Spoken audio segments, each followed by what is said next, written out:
شادی سے پہلے نہیں، ہر کام سے پہلے استخارے کا حکم ہے۔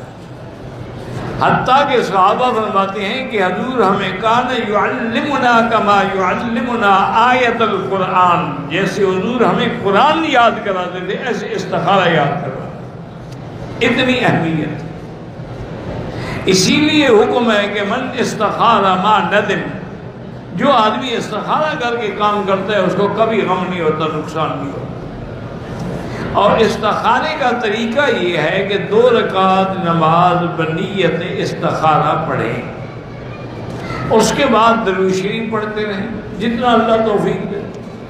پھر دعائے استخارہ جو ہے اللہم انی استخیرک بعلمک واستقدرک بقدرتک واسألک من فضلک العظیم فإنک تقدر ولا اقدر وتعلم ولا اعلم وانت علام الغیوب اللہم ان کنت تعلم ان ھذا الامر، یہاں اس کام کا نام لگی، یا اللہ میرا شادی کرنا، میرا بزنس کرنا، مکان میں خیر لی فی دینی و معاشی و عاقبت امری فی عاجلہ و آجلہ فاقدرہ لی و یسرہ لی ثم بارک لی فی اللہم ان کنت تعلم ان ھذا الامر، اس کام میں شر لی فی دینی و معاشی و عاقبت امری فی عاجلہ و آجلہ فصرنی انو فصرف انی فقدر لی ہے سکان ثم ارضنی بہی۔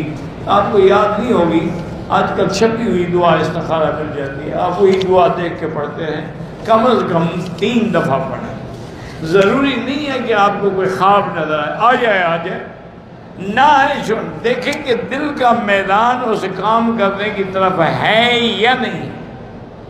دوسرا یہ ہے کہ جو کام اللہ جس پہ راضی ہوں گے اس کے اسباب بھی پیدا ہونے شروع ہو جائیں۔ تو انشاءاللہ استخارہ تو حضور سکھاتے تھے جیسے قرآن پڑھایا جاتا۔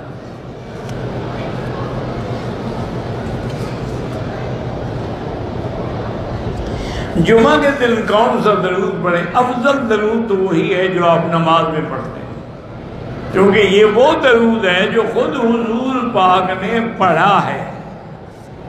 باقی بھی درود الحمدللہ ٹھیک ہیں، لیکن افضل تو وہی ہے نا جو خود حضور نے پڑھا ہو، سکھایا ہو، سمجھایا ہو، اس سے افضل کون سا ہو سکتا ہے؟ اللہ تمام عالم اسلام کے مسلمانوں کا خاتمہ ایمان پہ ہو اور بغیر حساب کے